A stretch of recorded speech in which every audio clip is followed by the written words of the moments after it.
Given that, we'll take it. Good morning and welcome to the Spalding County Board of Commissioners work session. It is Monday, October 2nd, 2023 at 9 p.m. I would request that you please silence your cell phones and all other electronic devices. Do I have a motion to amend the agenda?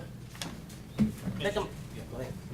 Mr. Chairman, I make a motion to amend the agenda to, one, add an executive session at the end, and number two is to move number four, the discussion of the millage rate, to number one, and move the number one down to number four spot.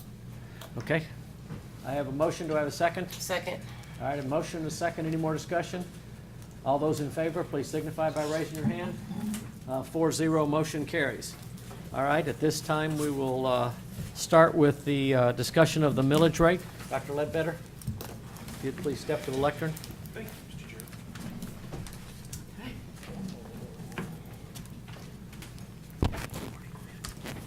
Thank you, Mr. Chairman, Commission members.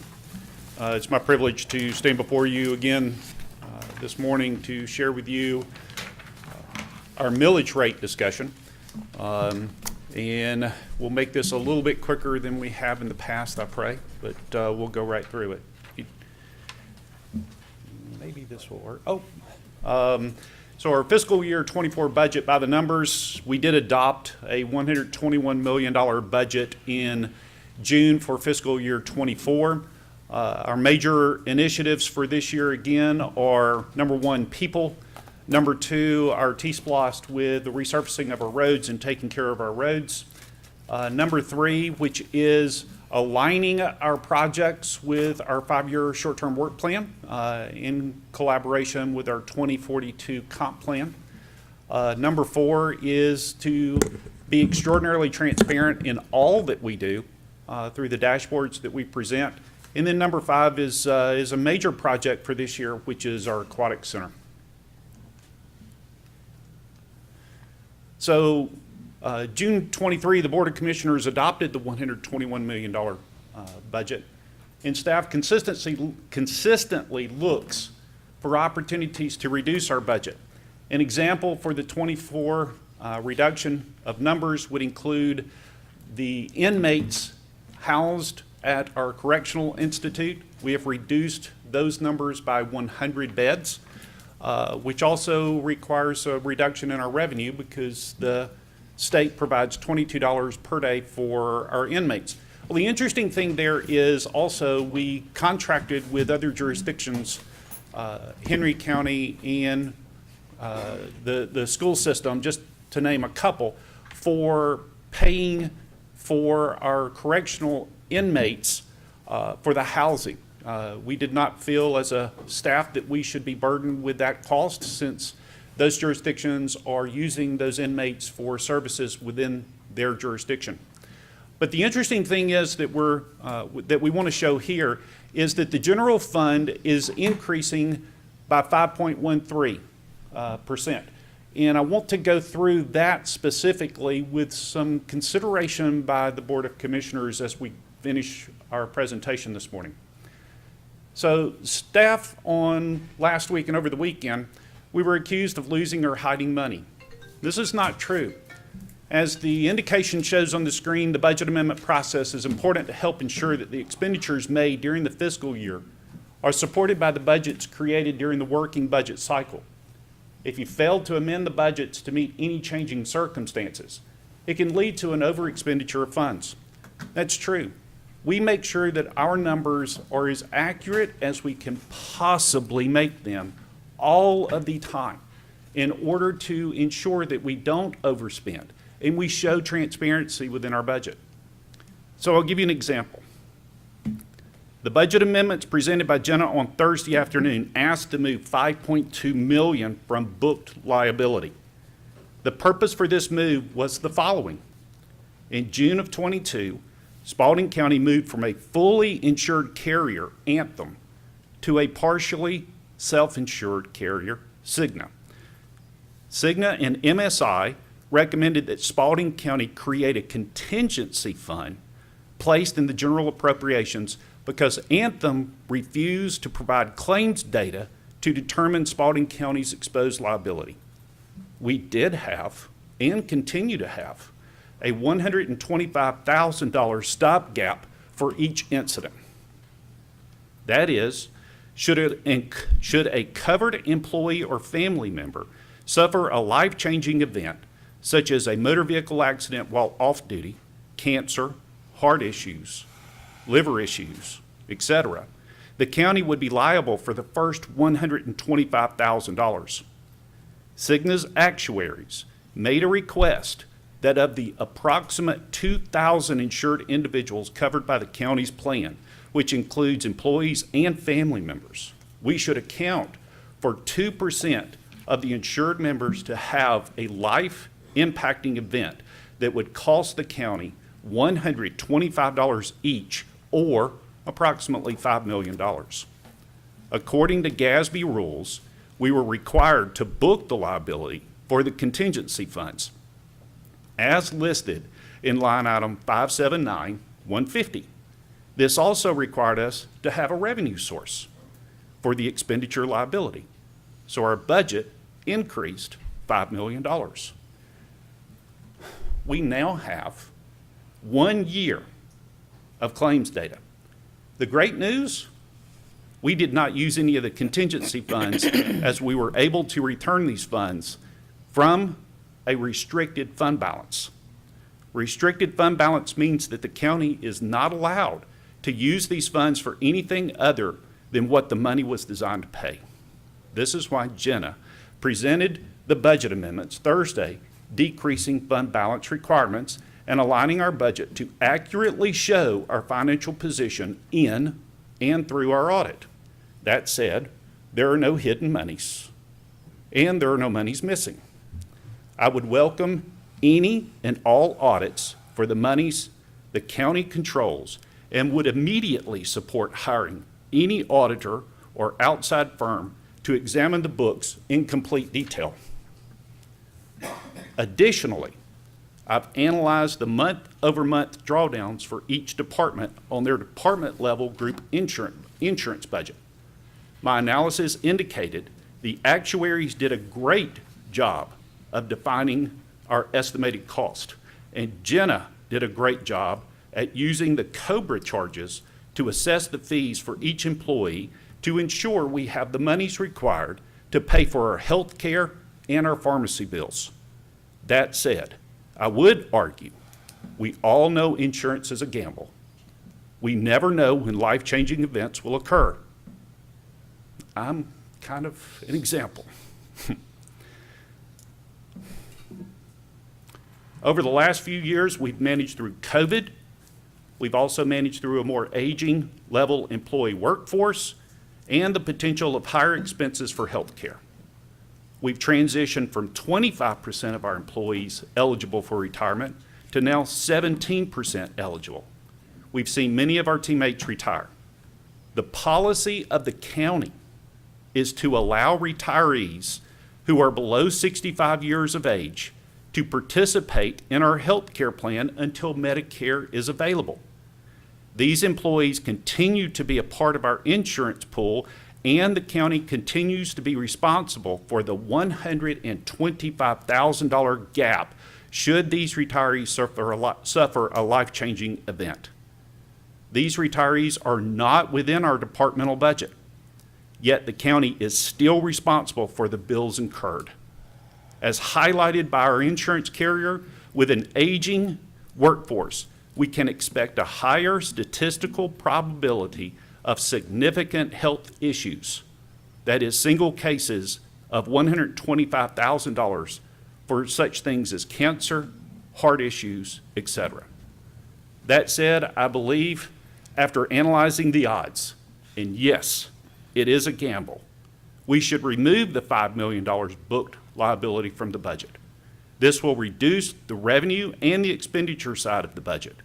We will have funds and fund balance that we can pull from should we have an emergency requirement, and we will bring each incident to you for your consideration and approval. Staff agrees there is not a need to burden our neighbors for these funds. but it is a risk. Also, we have made the reduction of 100 beds in the Correctional Institute, both on the revenue side and the expenditure side.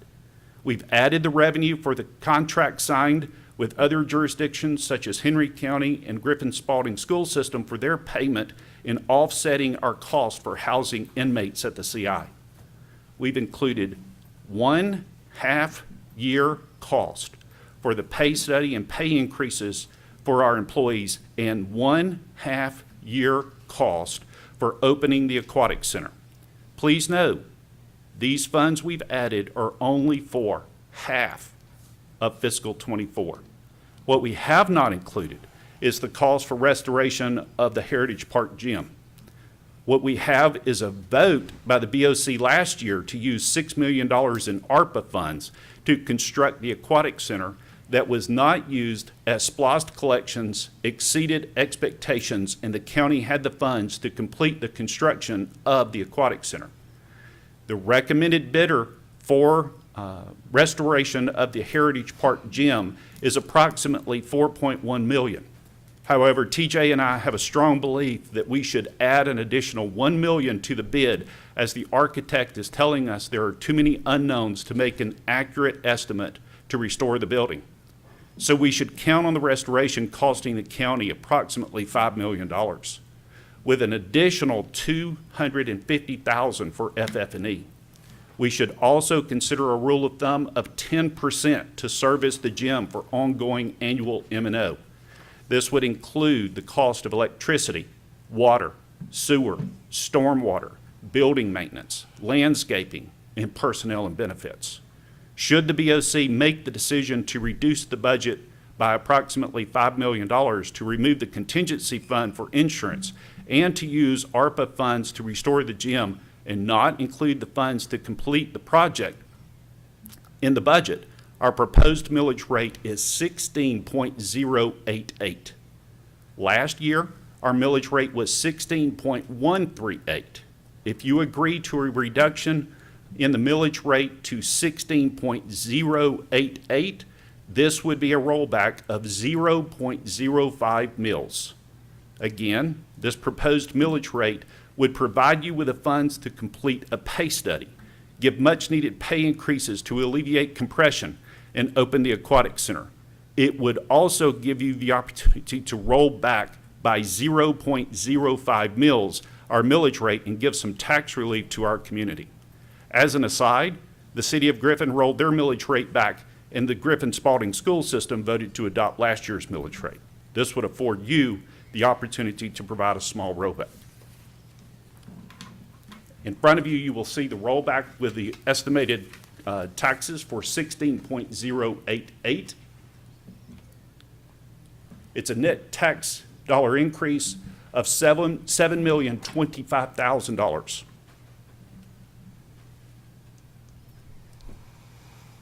Included in this year's tax relief by the governor, we are afforded homesteaded property tax relief grant.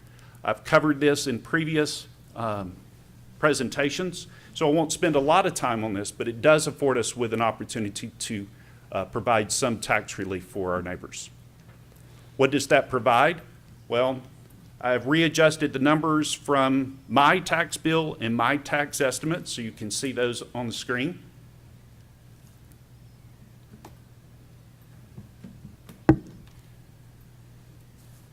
I've also highlighted here one of the questions that we were asked after the last presentation was this year's valuations went up, so you can't expect me to use the same tax number from last year.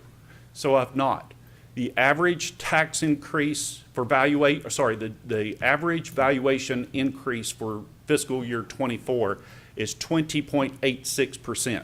Again, we do not, as a board, have anything to do with the increase in valuations. That comes from the Board of Equalization and the Board of Assessors. But just a highlight from a homesteaded property last year and this year, there would be roughly a 20.86% increase, or an increase, a slight increase to the taxes that are incurred. It does show on the screen for the $100,000 house, the homesteaded tax relief grant located in the bottom right, so you can see how much money is saved. I've completed it also for a $350,000 home using the same 20.86% increase.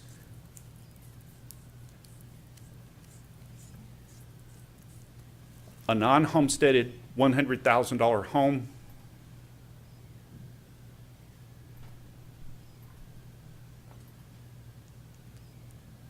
And a non-homesteaded $350,000 home.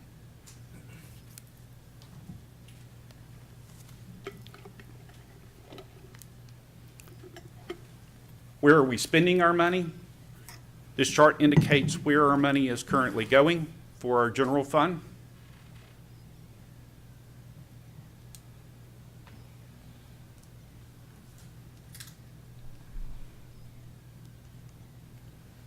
Again, in 2015 SPLOST vote, the citizens of Spalding County voted for the following projects, and these projects continue to burden our expenditure side of our budget for M&O.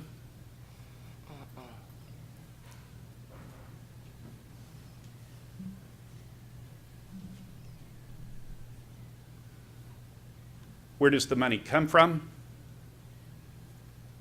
Even with the reduction in millage rate, the percentages do not change.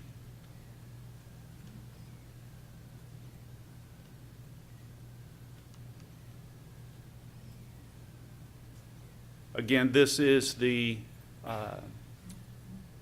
millage rate proposal offered by staff at 16.088 with the considerations that I've listed earlier.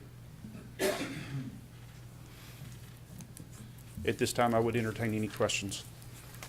I have a few, Mr. Chairman. So first of all, Steve, I resent the fact that your presentation that talks about the burden that the Fairmont Gym is going to be on the community is any higher of a burden than the aquatic center, than the recycling center.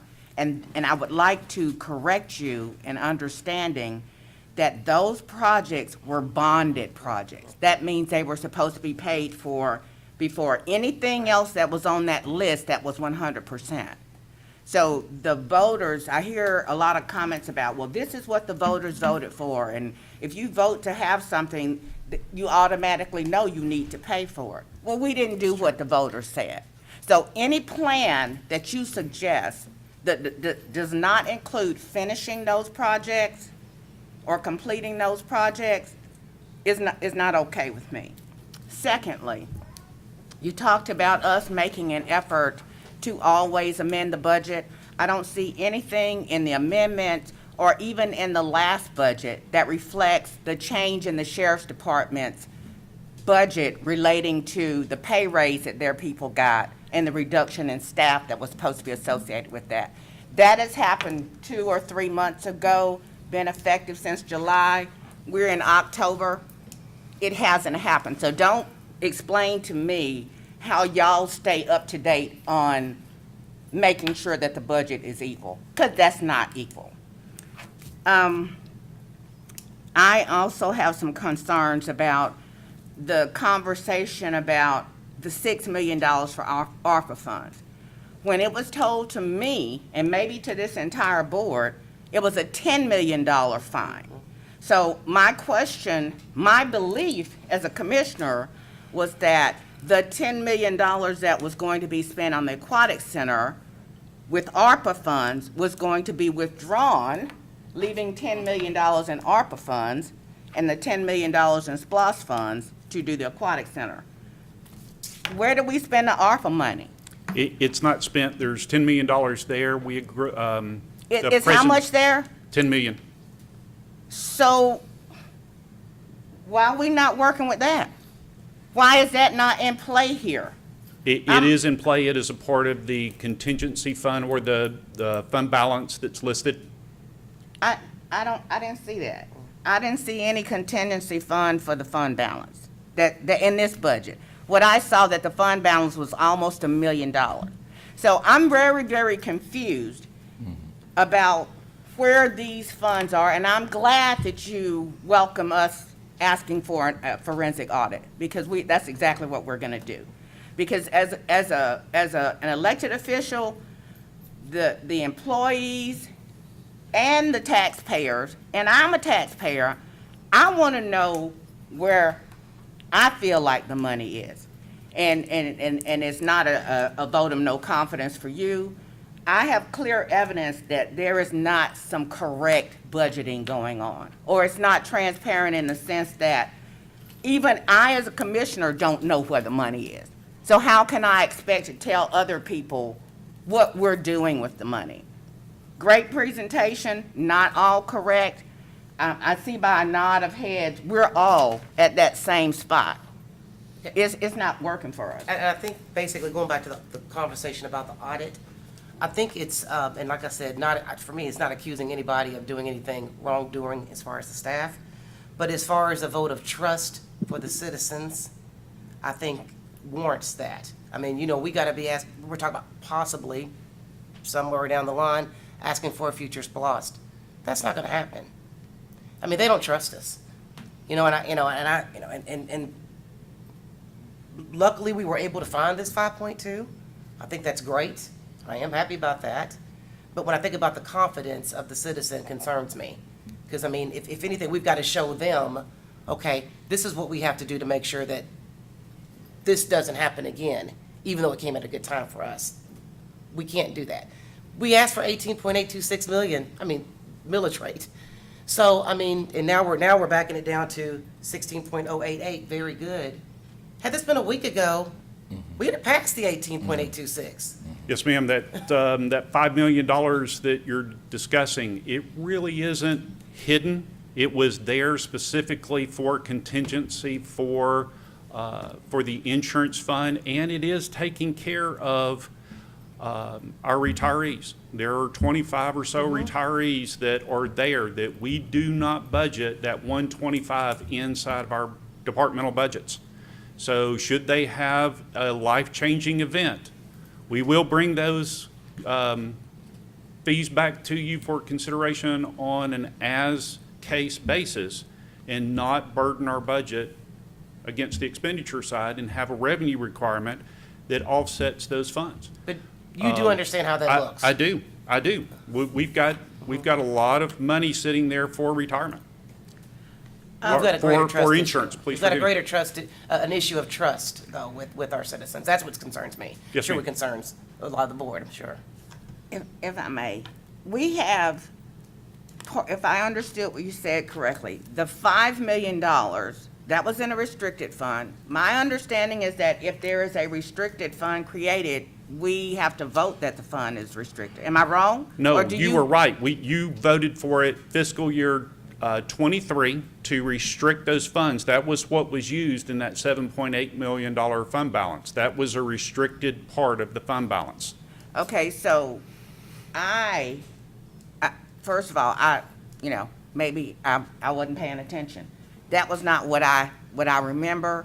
Of course, it was 2 years ago. I can hardly tell you what I had for breakfast yesterday. However, the problem that we had when we took $7 million from fund balance last year is not being able to have a crystal ball to see where we are now, which we've had an awful year. My concern that we would be willing to take, the $5 million that was there to help pay for people's insurance, how is that going to be accommodated for in the future? The same people that was old this year are going to be a year older next year, and they will be more subject to high blood pressure, cardiac arrest, kidney failure. So that money still needs to be there. Is that money coming out of the 24 budget? That's correct. We are taking it out of the So, 24 see, budget. yeah, That and is that $5 million that we are discussing. And that's what he's talking about, the risk. That Right, is that's correct. what I'm It's a saying. gamble. I sat here and watched the risk a year ago, and now it got us to here. We shouldn't be talking about taking unnecessary risk when we know we have old people.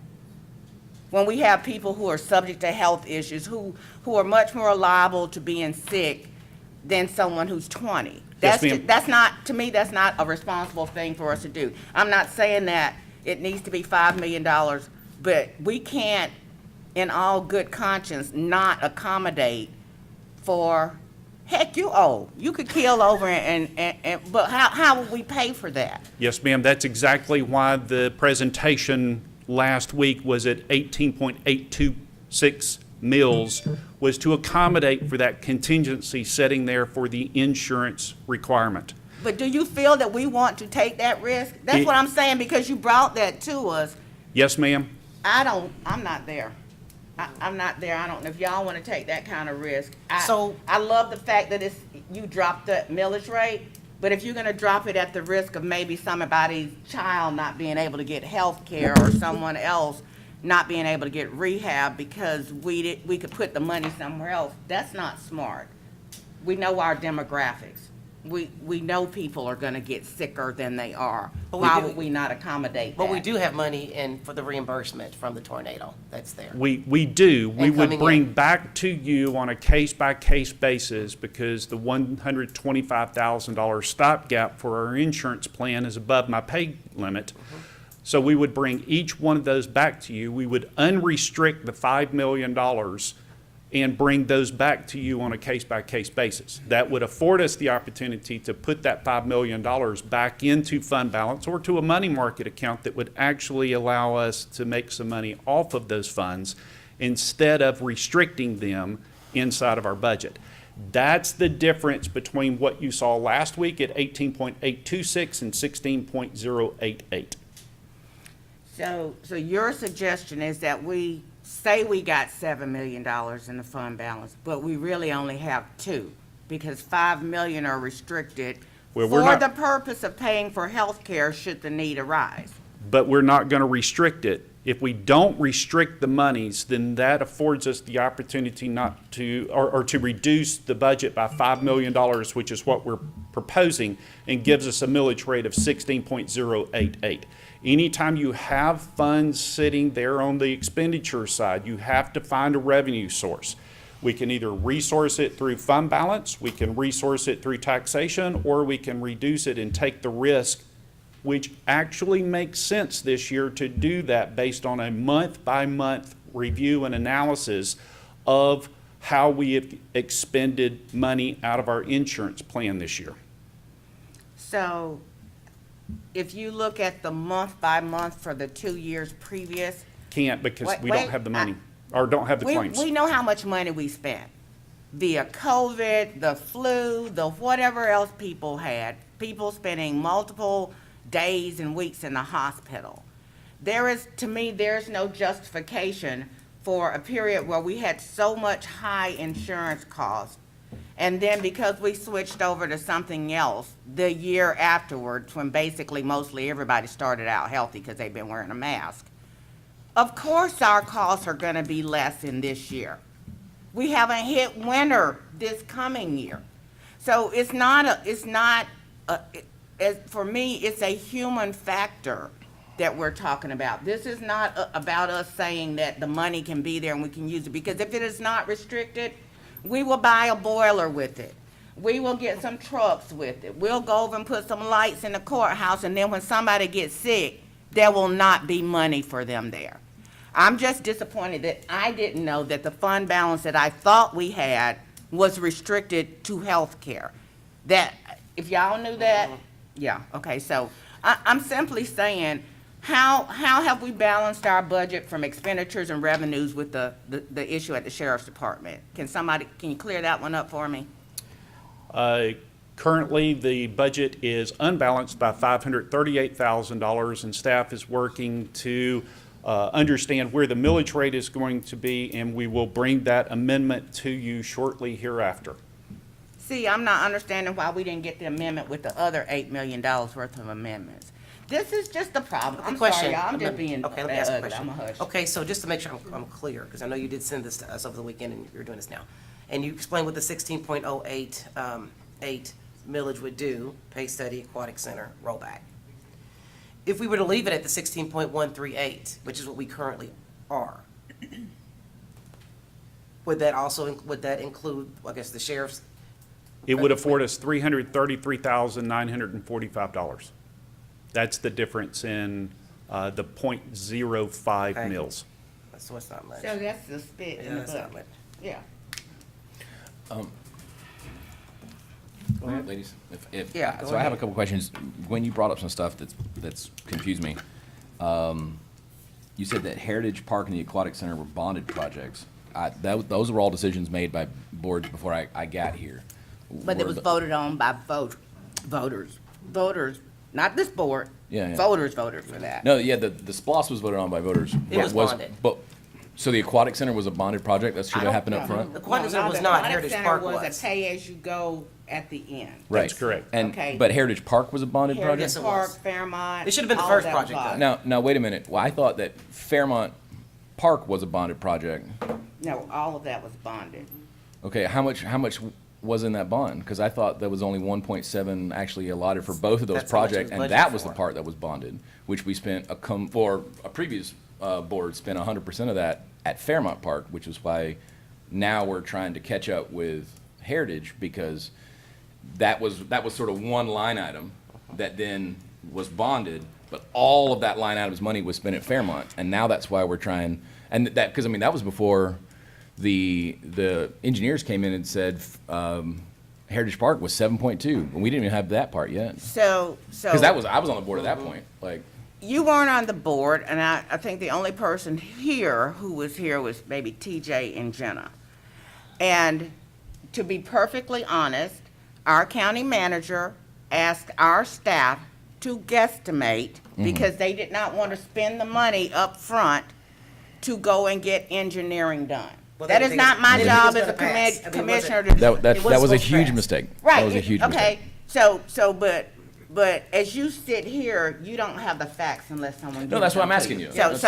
So when you come to us and say pickleball's $900,000, but it's really $1.8 million, Mm-hmm. because you didn't think it was gonna pass. Animal shelter. And, yeah, the animal shelter was 900. So this has been the problem with that entire. No, I agree with you 100%, absolutely. So when you already knew that it wasn't gonna pass, and you figured that all it would take for you to fix the Fairmont Gym was $75,000, that's what you put in. Really? Really? That was what the Okay, estimate so, was? I mean, it's TJ, the TJ sitting in here, he knows, I mean, he did what he was told to do. So that is why not just that project, all of them were underestimated. No, yeah. Every single one of them was, Grossly. because Grossly. the general thought from two commissioners on this board, and I feel the county manager at that time, was that there was no way people were gonna vote for that shopping list of wants. Well, there was a few things that we got. We paid off some debt and we got a radio tower. But that is why this situation is the way it is. And it was a bonded project. And as we worked through it, we sat here on this board and said, week in and week out, why are we working on blah, blah, blah when you have bonded projects? Why are you working on blah, blah, blah? Why you have bonded projects? Where's the money for that? We've got $2 million for it. No, we managed to put back $4 for this. I'm just trying to understand, so, I just want you to understand, it's not 100 because it was $125,000. We have a level that this county operates at. The senior center was expected to be built at this level, but it operates and is built at this level. When you went over to redo Fairmont, the goal was not even to put new tile on the floor, yeah, okay? and yet it's got like the raised How the heck wood are you floor and the gonna whole thing, yeah. rehab and change a community when what you're gonna do is go over there and put some spit on the side of the wall and stick plaque up on it? Yeah. And that's what you would've got for $50,000. So that's how come we're in this spot right now. It's not another board voted for it. It's the actions that the rest of us had to take afterwards because people expected us to put a good product on the ground. Yeah. No, it's not, I totally agree with all of that. The question was, like, The bonded. the bondedness. Like, they really only bonded the amount that they budgeted and the sort of the spitballed, and like, this is what I think that total project, and then all of that was spent at Fairmont, right? Like, that's, That's correct. and so that was the argument. Okay, I'm just making sure Okay, that, yeah. Right. that we didn't do something that was illegal or something. Okay. The 10 million, you brought up 10 million versus 6 million. The Aquatic Center had 4 million, and so we were only gonna spend 6 million in ARPA funds, not 10 whole million. That's And that's that difference there, right? That's correct. Okay. I thought So, I but thought where's so. the other $4 million? Now it's accounted for totally, because it just rolls back, because we still already had that for, No. There was an additional, maybe I misunderstood. There was an additional $10 million that Jenna found in SPOS funds. Am I saying this incorrectly? We found all of the monies necessary to complete the aquatic center at the cost of $10 million. And that was in January. We learned That in January. was- but that was all SPOS money though, right? So It we was didn't all have to use any SPOS of the ARPA money. That's correct. So I was under the impression that there was $10 million in excess SPOS found. Are you saying that that's not No, there was a correct? total of $10 million in excess collections for SPOS. Right, but we had already set aside $4 million. So that No, leaves 14 that was a million. part of the $4 million. There was It was $4 million sitting there. We used 6 out of So that was ARPA. part of it. Part of the 10. So we had $4 million. We were gonna use 6 Okay. out of So we ARPA. found, we had So, 6 but you million found extra. $10 million and then you only used 6 of that. Well, I So, think that 10 I think he's includes the saying it's 4 that's already- included everything. Are you saying it's That's included correct. everything? It included everything. That's so what he's see, saying. I understood that we found $10 million that was excess SPOS funds. But it was just $6 million. That's Okay, correct. so then We roll had that the ARPA back funds, in. we had all funds necessary to complete the construction for the aquatic center out of SPOS funds. So now at this point, you have the $6 million additional, so see, the decision to complete the aquatic center with the excess SPOS funds totally negated the project at Heritage Park. Y'all just still walking over the top of Heritage Park, not y'all, but I'm saying as a group, this is what is happening. We are, what, 8 years down the road from that SPOS? I'm just very disappointed that this is the best that we can do. No, So it- I'm just trying to find out if we have, so now we got $6 million in ARPA somewhere?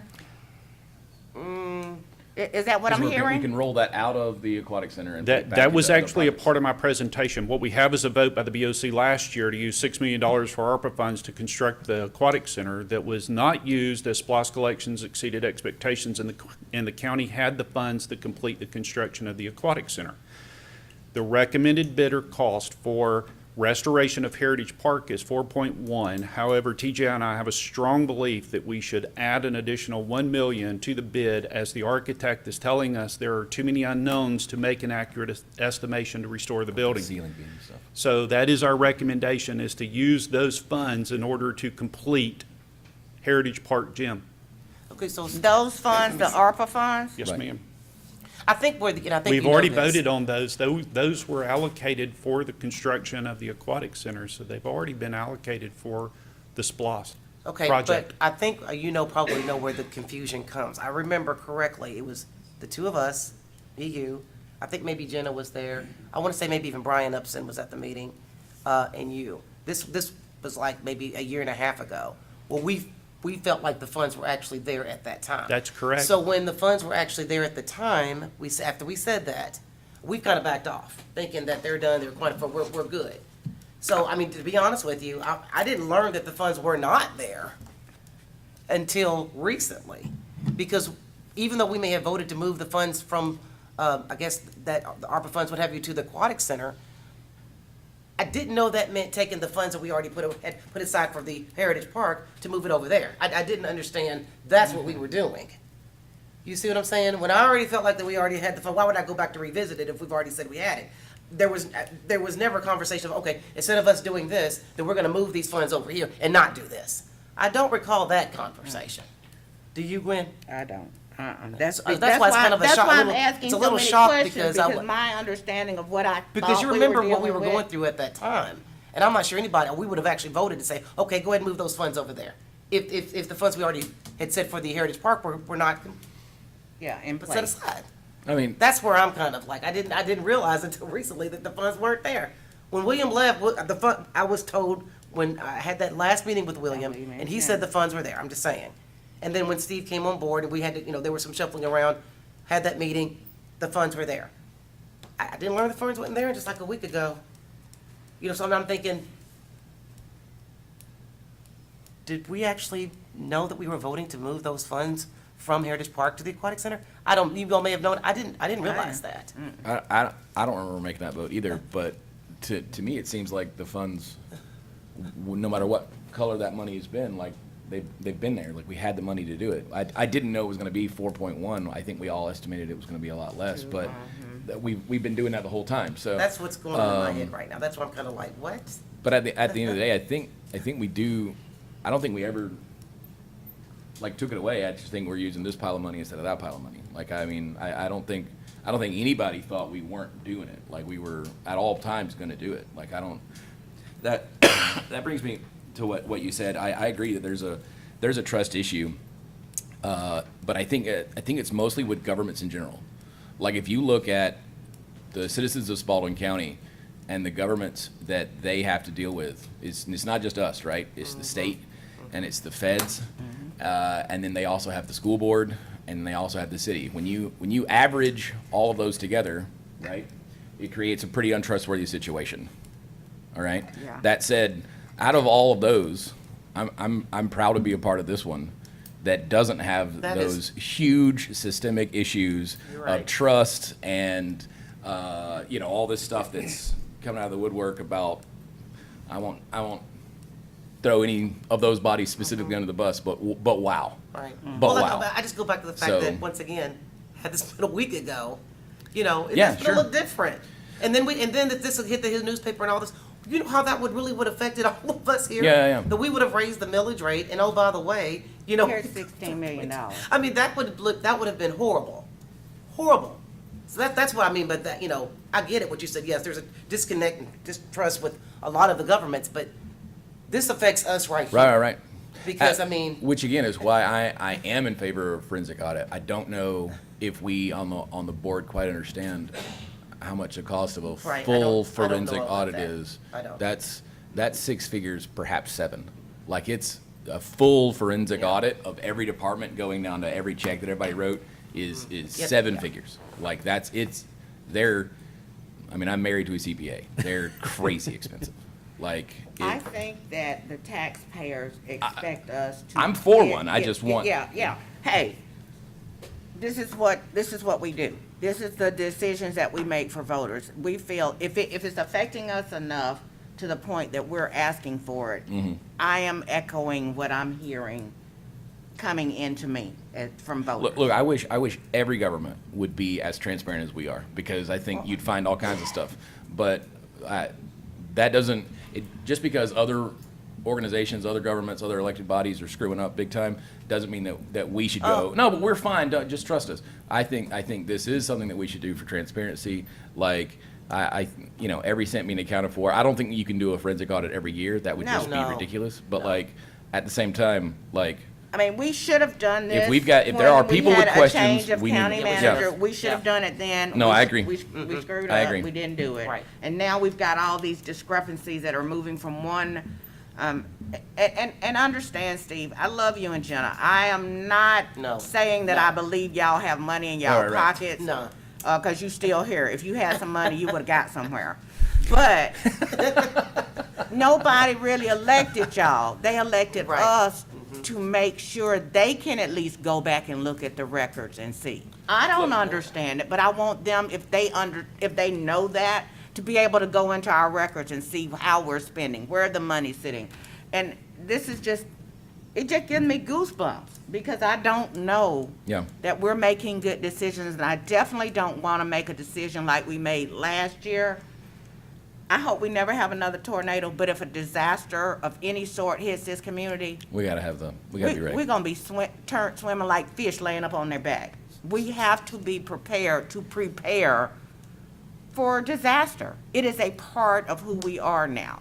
So not preparing, just like we have, Jenna says, we have a requirement by GASB to make sure that any money we put into retirement is counted as, a liability.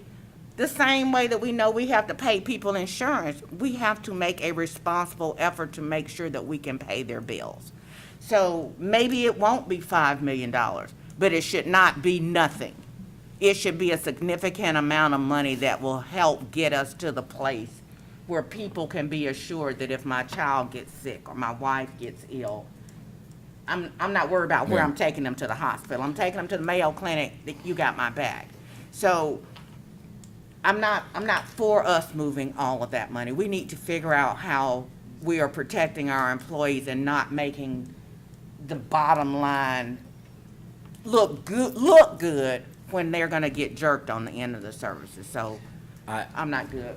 Yeah, we need to I just want figure to it out. bring back what we've been saying over the last, 4 or 5 meetings.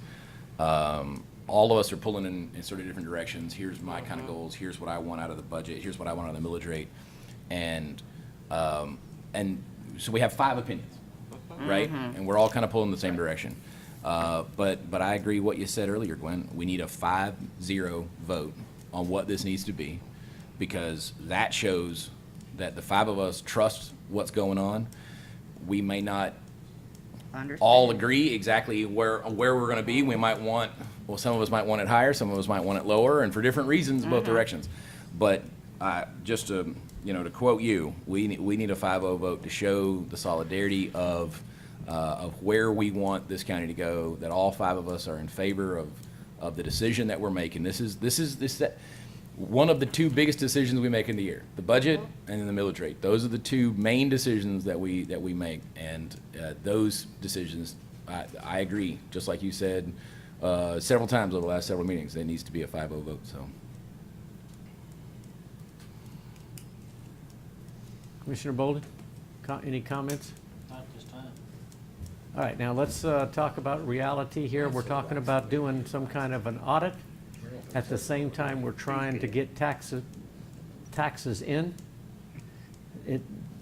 They're not quite mutually exclusive, but they're pretty close. The tax commissioner needs to have the number. She needs to crank it up and needs to send it out so that we get revenue back in. We're at the end of our revenue stream. And depending on how long we think it will take to do an audit, if we want to delay, I don't think we can, I don't think we can do it. I mean, I'm kind of looking. Audit in this next one. Is there, I mean, I know that we can amend our budget at any time. The only difference, whatever it is that we adopt, there's no taking back after you do it. You can't come back 4 months later and say, we should have made it less and now we're gonna do it. You can't do it until next year. So that's my problem. Correct. I would rather see it stay at the present millage rate, if that will put money into the medical, back into the medical, and you said it's only $300 and some 32. $1,000. 34. And make an adjustment one way or the other, but I'm just not comfortable. We're talking about getting a pay raise to the employees, but we're taking the opportunity for them to be able to get better health care away. So, I know we talked You about. you keep saying that, and I don't think that that's exactly true. Instead of restricting the $5 million to only being able to spend on that, because I think Rita will agree with me, insurance is a gamble. It is. Like It's a risk. somebody's betting on one side, somebody's betting on the other, company's betting on the other. This Like a is tornado. This is us still saying, hey, even if we lose the bet, that money's here. But instead of only putting that on that health insurance roulette table, it's just in the wallet. Hey, that money is still there, and we haven't decided to spend it on anything else. That said, there's a lot of other things that we're gambling on. We're gambling on boilers. We're gambling on, you know what I'm saying? We're Right. gambling on tornadoes. You know what I mean? I would feel more And so this comfortable. lets us I have to would pay feel- down if yeah. there's other gambling If debts. there are- And using the analogy. I would feel so much better if that is what they have budgeted, that $5 million is still considered in the fund balance. I would rather see a portion of that restricted just for medical. You still will have it there, but maybe 2.5 million rather than Yeah, I can see restricting the Because 5 million. We know that some of those are gonna hit. Right. Maybe 1 million of it. Is there a certainly gonna- benefit? you I know, know we had talked about it one time, holding off the aquatic center until middle of the May. budget year. We're still going to have to pay Maintenance roughly and $200,000 for electricity, water, sewer. But it's not gonna be what Stormwater. we're planning on paying though. It will But we're it also planning on generates paying, if zero you look revenue. at the bottom of the screen there, we're planning on paying roughly $350,000 for the half year. Okay, We need to have Okay, some all right. money come in.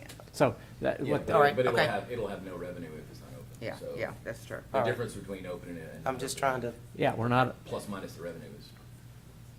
Okay, so I understand we do need to vote on something. Yeah, we do. We just need to. Not right now, right? Yeah, No. not Restricted now, is it would be this evening. Yeah, yeah. Don't get excited. Don't get Yeah, the I mean, restricted that- issue, we can fix anytime we want to. I mean, if we put it and say the restricted funds, Yeah, but- next week we can turn around and say we're taking part of it, add Yeah. into it, do that. So restricted's Millage not rate, super we can't restricted, it's change. done. Once we do it, we're done. Yep. So that's the issue. The issue has to do with audit. Are we going to Oh, yes. go ahead and say yes to the audit and stop millage rate? so if we, okay, Postpone so that. that's what, okay, so Or- if we do that, we're gonna have to stop the millage rate. We No, can't you vote. don't, we don't No, have I to don't do think we have that. to, I don't think we have to stop the millage rate. So but- you're saying if we do that, we can still vote on this tonight? Okay. Yeah, yeah. I'll make sure we're clear on that. Yeah, And, yeah. and we can use, contingency money to do the forensic audit. There's also different levels of the forensic audit, right? There's, And we'll just And how have to much- discuss what. So Malden and Jenkins, I know that maybe their audit's a little different, but is there any way we can incorporate them, since we're paying them anyway, to be part of I don't- this? I don't know It's if a they do different kind of forensics. thing. They- I don't they- know that they do, but it would not be advisable because they're the ones that do your audit every Yeah. single your year. forensic Okay. auditor is gonna look at what they Alright. did too. Like a forensic audit is more like And it- Looking GBI at the coming book. in and like, it's Okay. not just, hey, is this all accounted for? But like, no, Got it. show me these checks. You know what I mean? Like it's, The actual balance of the yeah, check it's that like the money came in. CSI accountants as opposed to, corporate and big building accountants. Okay, we have, mean, there's probably tonight, some big- we're talking about voting Mm-hmm. millage rate tonight. I'm looking for everybody to give north-south. Yeah, yeah. Gwen? I just like to know what it's gonna be before I say I'm gonna vote on it. I mean, I'll vote on it, but I would still like to know what it's gonna be. All right, the choice really and truly, are we talking about the choice between, The I'm rollback trying to amount. make sure we have time to process between now and tonight. We're talking 16,138 versus 16.08? I'm looking, if you Yep. see it different, this is the time, because I'd hate to walk in tonight and all of a sudden somebody says, hey, I'm really thinking about X, Y, Z.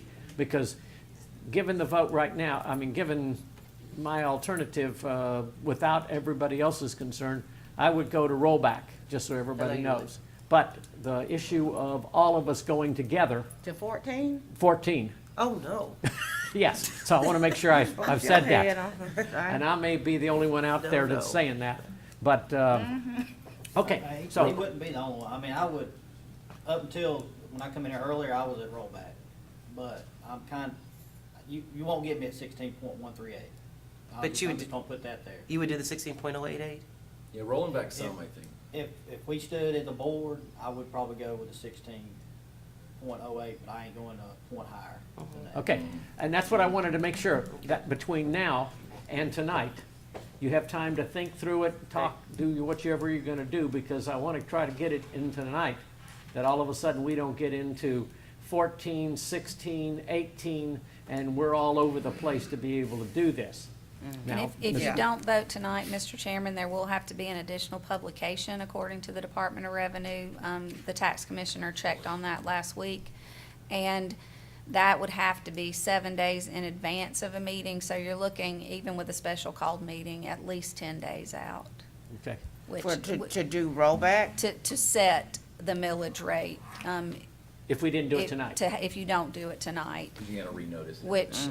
Which of course affects the school board and the city of Griffin as well, since that's all on one tax Their bill. revenue coming in, because until we pass it, no revenue can come in for the school board or the city, or us. We got Okay. lucky last time we did it. Who knows, we might get lucky this time and find another $5.9 million. I'm just saying. I would That's not love me for trying us to to Watch, have your eyes are sleepy, 5 million more. Okay, all right, so everybody understand? Now, does everybody understand what is in the 16.088? I want to make sure. Steve has pretty it's well li- laid it out. It's listed in the bottom right-hand Got it. corner of the screen. Yeah. Got it. So that means, let's make sure, that means the aquatic center, all we're doing, mothballing it. No, it No, will it's be open. open for 1/2 year. It will be open at the end of January, beginning of February. 16.0 says we're not doing, what you said was that it would be nothing for Heritage Park. Right. That's what you It said. would come out of what you have already voted for last year to use ARPA funds. But isn't that in our budget? See, that's what's Yeah. confusing me. How It is- come that's not on the page with all the rest of the stuff? It's not being added to the budget here for the reason we don't want it added, which is going up on our millage rate. This is using money that's inside of the contingency fund in order to fund that project, not coming out of your millage rate. Okay, so, I don't 16, even know what he okay, just said. 16.088, okay, pay study, aquatic center, rollback. Not rollback, a little bit of the rollback. But the Heritage Park, you're saying, there's money already up. There's money available, quantified. that's correct. You voted on it last year to use those funds out of the SPOSS account, which Okay. is a different account than your Okay. general fund. It does not require an increase. Towards a SPOS project. That, so we that can is use it correct. Still That is towards another correct. SPOS If I project. put it in as an expenditure, I have to find the resources to revenue that. I'm not putting the resources in nor the expenditure in. That way I've got a balanced budget at 16.088 with fund balance funds to do exactly what you've asked us to do. Okay, All right, then. I It says I in hear there. y'all nodding, but I don't care what you say. If there is money, it needs to be written down. It It is, needs it's just to be- written in the ARPA fund, SPOS fund spot. But if not the we budget are fund. dealing with that money, it needs to be showing in our budget. I don't care if it's in a restricted fund, if it's in a whatever. We should not, and I'm not saying it's you, maybe it's the practice we've done, there should not be just money sitting aside and you don't add it in as what your full At this point, financial picture looks all I like. know, I want to know that there's money there for us. I don't want to have this conversation again. Okay. I want to know that there's money in there. It's on record, okay? We're here, that there's money in here for this project. That's And- what I want to know. And The that's, last that's time. on the docket tonight too, right? Is Yes. to vote to move that forward. And That, The last the time, the money in there. conversation tonight is to move our millage rate forward, yes. Not just the millage rate, but do we have to vote on the Heritage Park, moving the money from the one to the other? Because we've already got that vote. You voted So on already it done. last year to move those $6 million. Great. The $350,000 aquatic funds, those are for the privatization? That's correct. Okay, so we already That have includes money to M&O. keep it mothballed for TJ to water, electricity, No, that's this- already, No, We do not. There is no money in the current budget for the aquatic center at all. so we could hire somebody, but we don't have the money to pay for the internal maintenance of it. That's correct. And it would still cost us money even if we hired someone to manage the facility. But if we Got it. pass this, it does include $350,000 to cover That is all of correct. So our current budget, so this is also coming with the changes as shown in that bottom right-hand corner. So it's the millage rate plus the changes to our budget, which includes the sheriff's changes, reducing the inmate beds, the elimination of the Cigna expenditure, including adding $350,000 so we can open it for the half year for the aquatic center, and then the salary study. Okay, so question about Which is that. half of the aquatic center and half the cost for. Right. Because next year Raises. we've got. So to we pay the other. tabled we tabled this management thing at the last meeting for the aquatic center. We That's gonna did. have to come back. That's correct. So that's not included anywhere in this, right? Or It is included right at the bottom of the screen. Okay. It's making an assumption that you will move this forward Okay, should you so move it's forward with included. this millage rate. All right, because I don't have to come back and then have to vote for It- that in. We will have to Explain come back me and vote for what the that, yes. sheriff's 7% is again. I'm sorry, ma'am? What is the sheriff's 7%? That's his- The sheriff provided his department an additional 5% raise after the budget was approved. So that That's the includes the 500. 2% that you agreed, plus an additional 5% that the sheriff afforded his employees. 538 or That's, something? yeah, that's the 538. $538,000. So my question again, we keep missing nobody's commenting on the fact that the sheriff said that he wanted this money to come out of positions that he did not have. He still has those positions, so they're budgeted in our budget. And that is what I'm saying is not balancing. How are we gonna add another 7% over when we start looking to give everybody else a pay raise? do we give a pay raise to the sheriff's department at the same time? They've already had a pay raise, and they still have these slots. So if those slots equal to $500,000, then those slots need to be removed out of the budget, which means that money comes out of the revenue and expenditure side. That is what I haven't seen. There's a reluctance to make that happen. If somebody wants to share on it, that's fine. But if we have a responsibility to operate on our balanced budget, we're not doing it. And we're willing to make all these other budget amendments, but that has not seen the light of day. I'm not comfortable with that. And I can assure you, I won't vote for a 16 though, so we won't have a 5-0. I hate it. I just feel like we're skimping and we're gonna get screwed again. That would be disappointing. Yeah. We sat down, Commissioner Johnson and I sat down and talked with the Director of Administration to say about what I call underlap money. She has a different title for it, but it's the money that we don't have. As an example, Sheriff is an example, the Assistant County Manager is an example. That position's been there the whole time and everything else. We have a number of those spaces that in the beginning, we say, this is how much salaries are gonna cost, and that's just empirical data that goes forward. My belief is we should take those spaces away in a bad year like this, and we can not, I want to take the dollars away, not the spaces. Make sure everybody understands. We don't want to take the Assistant County Manager space away, but we could take the salary money away and use it somewhere else. I Like the think we sheriff should has. do that across the board. But you have to account for the space in balancing the budget. If you have a space that pays somebody $50,000 a year, you have to budget for it on this side. You can't just have it there. So that's my point. If we're not going to have, I mean, as a board, we can say, yeah, you're gonna hire an assistant manager, but if you don't wanna take that salary, have that salary in the budget, then you just need to suspend that position. That's what I'm saying, in order to balance one side to the other. We can reduce the salary, overall salary number, period, and leave the space there. All we're talking about is, we have this much money in salaries, which is a huge number for us. We want to reduce it, at that time, when I was doing it, was $1.2 million. The space stays there. Trying to get spaces back, hard for all of us to do every time to be able to do that. For the fire, for the sheriff, all those spaces back. We can just reduce the salary back to be able to say, this is it.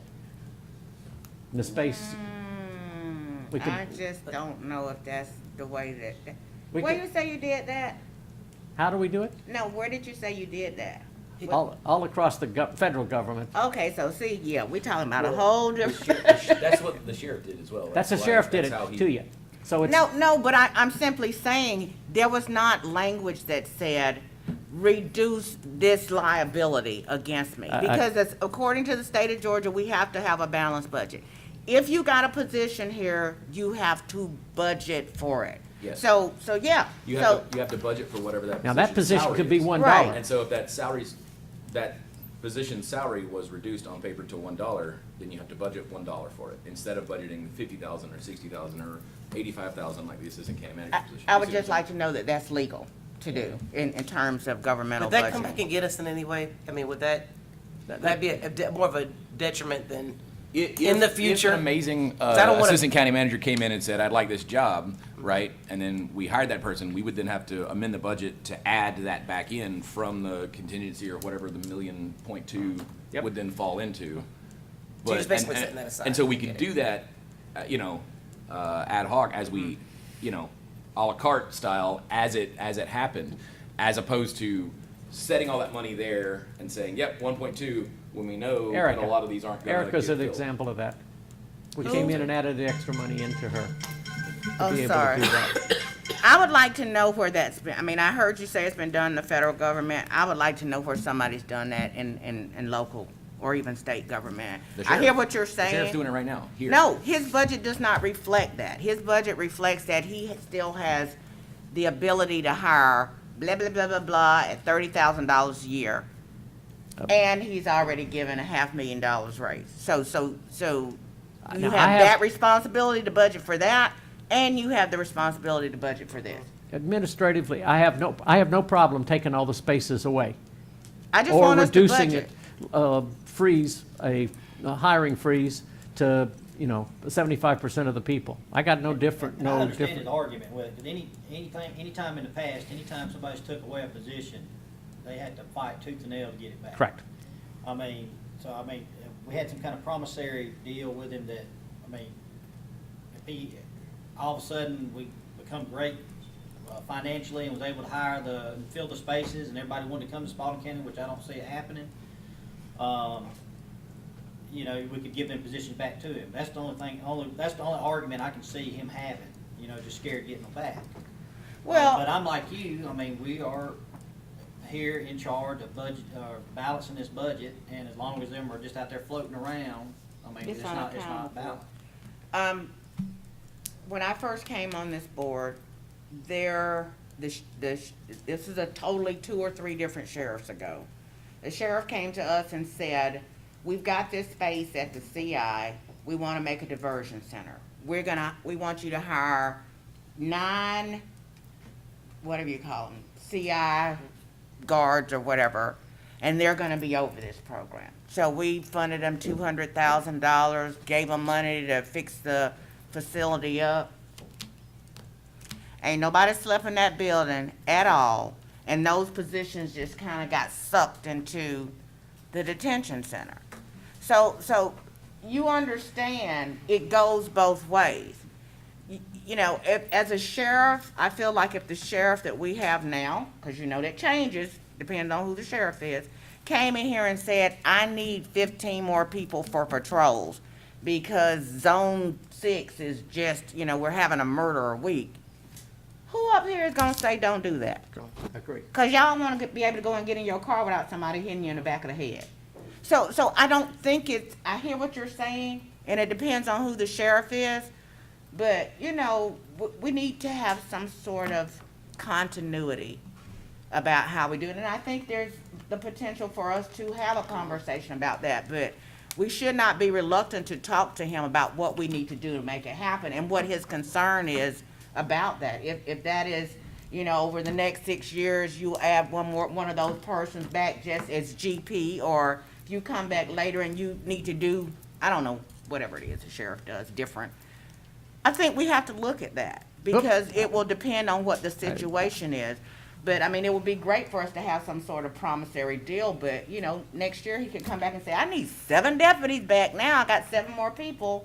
And then we will be responsible for paying those raises as well as those salaries. Well, again, as a constitutional officer, he can do that anyway. Well, yeah, Like, but he can as He can come and be like, I elected, need 45 more but people. we have to budget And that. if we don't do it, he can sue us, and we'd have to pay for the lawsuit, and then still fund his budget, so, he's a constitutional officer. well, that's- I get it, but, I'm being the devil's advocate. At the same time, we're here to say, okay, our responsibility, your responsibility, our responsibility is to fund you to make sure that the courthouse is safe and to make sure that the jail is run.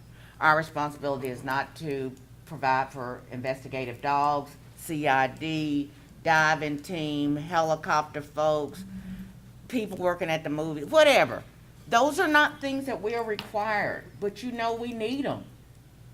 I know I want them out there. So, I think having a good working relationship, which we seem to have with Daryl, is, it's about having a conversation that this is where we are, this is what we need to do to this, how can this work for you?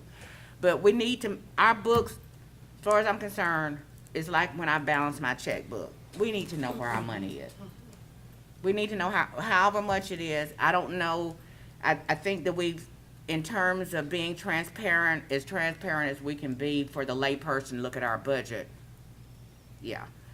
But where there is an opportunity to be transparent, I think we have missed the boat, because we as commissioners are not as informed. And I feel like we've really made a super effort this time to try to understand these numbers, and it's really made us anxious.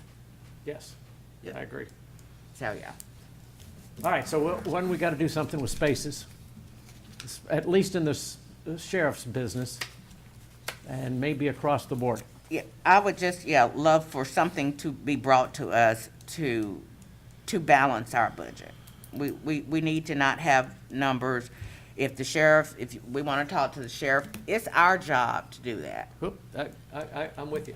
All right, Steve, tell us again the negative stuff on 16.088. What's the negative again? So the negative is that we removed that $5 million from the contingency for our health insurance under the general appropriations. It was never hidden nor missing. It was there specifically for a reason. That $5 million was exactly why the millage rate was at 18.826. The monies to complete the aquatic center are the splost monies. Last year, the board did agree to move that money over for the aquatic center, which did afford us the opportunity to have the additional funds available should we move forward with the project at the Heritage Park Gym. Our expectation is that that project will not cost 4.1 because as the engineer and the architects have told us that there are too many unknowns. That project will most likely cost us $5.1 million with an expected $250,000 of FF&E. Moving forward, that will afford us the requirement to fund the M&O for that facility. Our estimation is that it will cost us roughly 10% of the total build out for the MM&O because that's what it's been costing up and For the through gymnasium. this. That's We're correct. talking about the M&O for the gymnasium. That, Okay. that is correct. So those are the negatives that I currently see. All right. I mean, I want to make sure everybody got it. Everybody feels comfortable in what 16.088 looks like. Ms. Gwynn? Yeah, nothing. I'm not there. Okay. Let me see. Are there questions that you can ask Steve to get answers that, so you would, not just Ms. Gwynn, but everybody else would be ready to go to either 16.138 or 16.088? Anybody need anything else from him? If there are, we'll reach out to him before the meeting. Yeah. Thank you. All right. Thank you. Finally, Ms. Lindsay. Rebecca. All right. Item number 1 now. Lindsay Engineering and Consulting would like to present a review of the sewer feasibility study. Joseph, please step forward. General Manager of the Spalding County Water and Sewage Facilities. Good morning. As promised in morning. the last workshop, I told you we'd be here on October 2nd. The Water Authority is here today to present the findings of the sewer feasibility study. Over the past year, the authority has worked with Lindsay Engineering, specifically Rebecca, to examine the feasibility of sewer within various areas of our community. The insights gained from this study hold significant implications for our county's future development, environmental sustainability, and overall well-being. Rebecca's presentation will provide an overview of the study's methodology, key findings, and proposed actions. We understand the importance of your input and guidance in making informed decisions that will directly impact our community's future. Our objective with this meeting is to engage in a collaborative discussion with the BOC and seek the consensus of the board regarding the outcomes and recommendations of the study. With that, I'll hand the presentation over to Rebecca. Rebecca, as you come up, all right, Ms. Gwynn and I are intimately familiar with what's going on here. This is the opportunity to say, what is the Water Authority and Sewage? What are they trying to do? We took a big step. We have never really been in the sewer business before. We're getting ready to go into the sewer business maybe. Rebecca has spent a lot of time working this to come up with options, feasibility. The operative word there is feasibility. Let's make sure everybody understands. We're talking feasibility at this time. Is it possible to do it? We'll talk a little bit maybe about money, but the issue is it feasible for us to do it? And we gave her some very specific guidance on things we wanted to do. All right, young lady. Okay, thank you, Commissioner. So the slides in this deck here, I guess I'm going to be able to click these forward. These were. Rebecca, move the mic closer to you, so please. I do that every time. And try not to hit it. No, yeah, go ahead. Right. Thank you. So these are the slides that were presented in the August Planning and Finance Committee meeting, actually, August 2nd. Also, so this, with the updates reflecting the comments that were received in that meeting. So as you well stated, this was intended to be a feasibility study, a validation of the viability of getting into the sewer utility business. So this was a 30,000-foot study, but it identified the next steps of what is essential in this plan. So starting with the vision, purpose of the study was to identify how to get started, where to get started, looking for an initial customer base because in order to sustain a sewer utility, you need to have a tipping point in a certain amount of wastewater flows to make it financially viable. So we will, in this presentation, we'll discuss the methodology that my team went through in all 4 of the target areas, North Expressway, Noonan Road West, Tri-County South, and AKB. We'll also discuss how we looked at AKB with a little closer lens as a base starting point. So then we'll talk about the essential underpinning, what it takes to define a sewer utility, to make that utility have the minimum components necessary to operate, and talk about the next steps in terms of chartering and piloting. So identifying the key collaboration steps needed between the authority and the county and other stakeholders.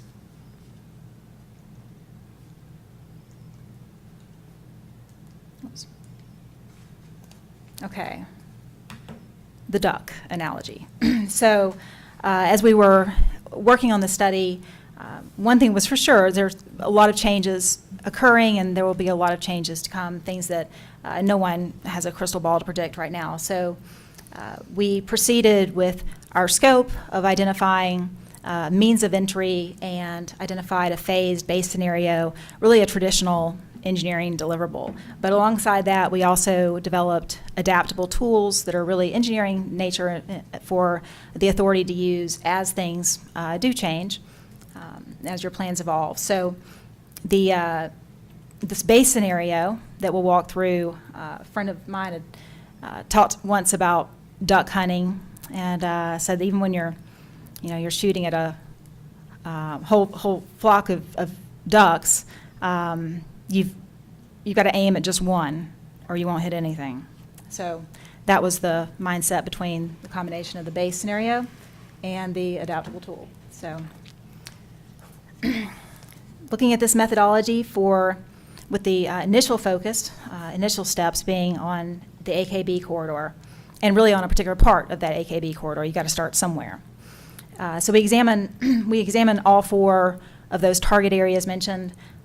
Discuss that more on the next slide, but we went into this level of enhanced detail for AKB and really presented a systematic methodology that you can repeat as things change and in all corridors. But we identified AKB as being the most likely of the 4 target areas to have a reliable and near-term sustainable customer base for sewer with that tipping point. Also has advantages in terms of topography, clear immediate developer interest, and opportunity to have a discharge at a strategic location on Cabin Creek. So backing up again from that AKB illustration, so we took an approach to all of the target areas with a strategy near term and then looking further out for identifying what areas land would need to be acquired at strategic low points for pump stations, for treatment plants, maybe in some cases a treatment plant that would be converted to a pump station later on or vice versa. So the land acquisition being a long lead time strategy, we identified rough land amounts and general types of infrastructure that would need to occur at each of these areas. And we, in this top right image illustrated here, we also broke down, this is a snippet out of the AKB breakdown looking at high, low, medium projections for flows based on various criteria. So with that flow validation, we, in the case of AKB, broke the highway corridor into 4 legs, starting from the highest ridge down to the lowest valley, and there were 4 of those delineated. And so we assigned flows that would generally flow topographically into each of those 4 leg areas. With each of these, with every parcel that is a component of each of these legs, we went parcel by parcel. We took a statistical approach based on how likely we thought that parcel was to be developed in this phasing plan near term, and assigned a probability histogram to that and modeled it to validate for ourselves that we would be very likely to achieve that tipping point in flows of to sustain a 100,000 gallon per day treatment plant, modular plant. We also did, in addition to this bottom-up projection, we did top-down benchmarking against Lakes of Green Valley based on comparable gallons per day per acre characteristics. Then with detailed development, those legs then translated into phases. 4 phases are illustrated here for AKB with the 4 different colors in the large map on the screen, and the surrounding maps are hand markups of engineering detail for the design development that went into really supporting our efforts and our cost takeoffs. So the red illustrated there is AKB Phase 1, and it's called Phase 1 because it would need to come first because it's at the low point along Cabin Creek. The phases 2 and 3, either one could come next. Lastly, phase 4, logistically, based on having a discharge location, a place to put flow. More information here on the detailed development. The large image on the bottom of the screen is a snippet out of the phased cost estimate. This is a class 4 level cost estimate, planning level for, and there are build-ups for each of the 4 phases. In addition, the images that are surrounding this are part of that adaptable tool, whereas you may identify in more level of detail development that a pump station might need to be bigger or smaller than was forecasted, or a plant bigger or smaller, even a pipeline, or even a different type of pipeline. So there was a part of the adaptable tool deliverable was a menu for pricing those types of changes. Okay, last 2 slides here are the main takeaways and next steps. Besides the validation of this being a viable opportunity, that was the core objective of the study. But the other objective was to identify the next steps. The first being that underpinning, which is, what are those minimum essential components you have to have in place to be a functioning sewer utility? So those would include elements like a billing system, certainly working with the county, the authority in the county, collaborating on roles and responsibilities, policies, competitive rate assessments, policies including looking at when septic or any other kind of private sewer would be an option for consideration versus when it what approval processes that might need to go for, and also capacity allowances when plans are proposed. What are the workflow procedures for making sure the authority knows about that development as early as possible as part of DRI processes, that sort of thing, and is able to work with the county on a capacity allocation for those developments.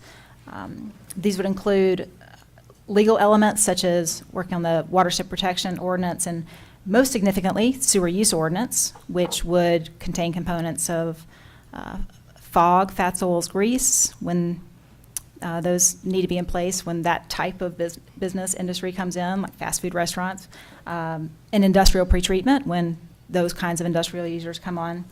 So all of these are those logistic next steps for having the authority propped up completely to be a functional sewer utility. And we're building those into a schedule that's identifying how that will be executed and key points of collaboration with the county and industrial authority and others. So back to the ducks, though. We take aim and keep progressing on this initial means of entry into AKB Phase 1 to start. So this is the second step here under that umbrella of next steps. First is, as discussed, the chartering committee, making sure everyone is embracing the same vision and understands respective roles and responsibilities and how each entity is integral to the success of that vision. And second here is selecting AKB Phase 1 as a first step for implementing the infrastructure. So you've got to start somewhere. This opportunity will allow the authority to learn some things about being a sewer utility and to collect some data, and will then inform in more granularity the next steps in the other 3 target areas and expansion within AKB. With that, any questions? All right. Oh, that was information overload. Sorry. I have one. The Phase 1 number was over $5 million. What's the return on that $5 million? Like, what do you expect? Great question, and we don't know it yet. So one of those next steps is to do a cost of service study, which is, it's different than a rate study, because a rate study is, generally you have historical data, and you have a number of customers, you have a customer base, you have something to project. We don't have anything as historical data. So this is really a cost of service study that will look at, again, top down and bottom up. So we'll look at all of the types of cost, administrative, insurance, just supplies, and all the categories of cost, and sort of a bottom up budget. At the same time, a top down looking at, percentage of infrastructure for comparable utilities, and looking at competitive rates in the area or with similar type utilities to figure out a starting rate structure. So that's part of those next steps that we've mapped out. Well, I don't know if $5 million is low for building that area out or if that's high, but if we expect, $100,000 a year in revenue from that, that's a long time to recoup that loss. So, but at the same time, if it's $1 million a year, then all of a sudden you're like, oh, okay, this is a viable project. If it's, you see what I'm getting Yes, at sir. there? And that's just the Phase 1. Like, it's not just how do we find the money to build out that area, but like, is that area going to recoup that so that we can build out a Phase 2 and a Phase 3? Otherwise, Right. it's kind of a non-starter. So I think like fundamentally in what you just described, you're sort of running with the assumption that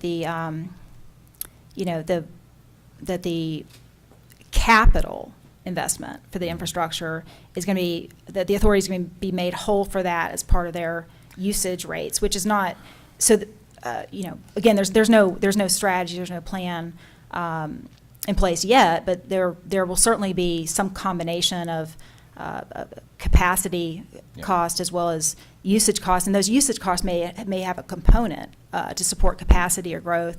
Now, there's also developer incentive to, already I think developers are saying, we're ready to get it built.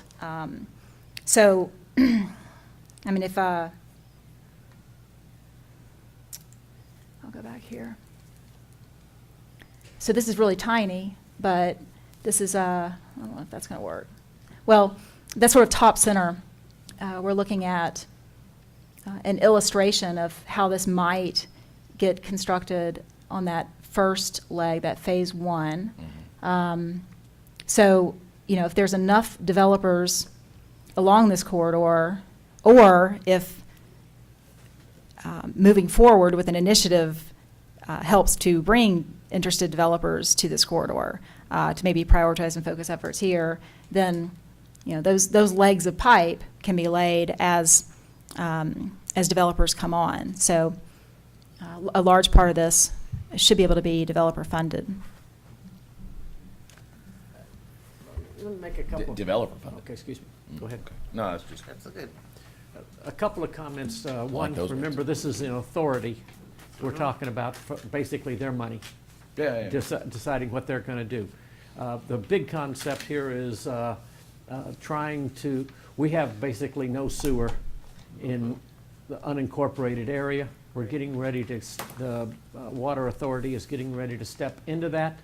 If we're going to change our tax structure, meaning we're going to stop being residential, and we're going to move into getting taxes from industry and manufacturing, this is the way to step into Right. it. Some of the concerns that I've heard on the authority is residential stuff being brought in here as opposed to just manufacturing and industrial. Part of that has had to do this. But remember, this is the authority doing it. What happened, the good and the bad, is if we're going to change this tax structure, we have to do sewer, my belief is one. Two, what happened, in my opinion, in Henry County was they got sewer, and then it just blew up, and they couldn't control what was going on. And what is their millage rate? Much lower. Yes. And is that part of the reason why? Yes. Right. So, so Yeah. But a mill of tax equals something different over there than it does over here. Ours might be 2 million, At there the end of the might be day, 10. ours would be affected if it were to do this, bottom line. But it's not because of the residential that's there. It's because you drive up 155 and anywhere in Henry County, and there's just warehouse. Well, that's what I'm talking, I'm warehouse, talking about the warehouse. warehouses, No, not no, the no. residential. I mean- But the issue in Henry is as soon as they put it in, thinking, hey, this is where these warehouses and industrial is gonna go, it was also like every spare corner, there's an apartment complex. So that offsets as well, so But as wouldn't we soon as they control get, that? I'm sorry? Wouldn't we control that? We don't control that. You're saying this is all the water. We just water authority. have to like plan for that. We just have, Yeah. right now there's gonna be 4,400 residential units built in the Northeast, already, that's already approved. Mhm. So, if we put these out and instead of it being industrial, if, 8,000 units of apartments come in, like we've already discovered, that's actually a net negative for revenue as how much it Right. costs us to provide those services. Yes. So if the plan here is to take, tax revenue generation off the backs of homeowners and put it on commercial and industrial, we have to plan to make sure, because a lot of what happened in Henry was not just industrial growth, but, a lot of residential growth, which eats up the tax base that is generated by the industrial, you know what I'm saying? Yeah, so does this board have any control over that? Now, you're just bringing it to us for us to be aware, but we don't have any control over this, do we? We'd like to, Not you know. talking about, over Joseph. The water authority is doing it, and the water authority's job is not economic development. But the water authority is sitting at a place where they understand that unless the industrial area gets sewer, and whether it's 1941 or 16, we are never gonna grow from being a bedroom tax community to an industrial Right. and commercial tax community. And in order for that to happen, now, and to address Clay's worries, and I may be wrong, Joseph, I think the authority, along with the county, will set up ordinances that can help us to determine who we will provide capacity I would think to so. if that becomes feasible. So and we already know from just what we do up here on the board and zoning, it is a big deal what is on the other side of these areas down AKB or up 19 and 41. So our goal, I think, in the Water Authority is not to provide residential sewer. It is to provide an economic base to expand. And just like with Tomachichi, do you know how much time we spent trying to figure out how they were gonna get their septic tank across the water? Oh, man. Those people are dying for the ability to have sewer. You know, so if they are able to do it and we're able to provide it, it will help us economically. I'm all for it. So, part of what we'll have to do as a board, if we do it, the Water Authority hasn't said, we need y'all to give us money, but we will need ordinances, we will need support. You know, I don't know, at some point, the county may financially want to invest in something, but, you know, nobody makes money on sewer. Correct. It's just not enough, so this is basically the tax base.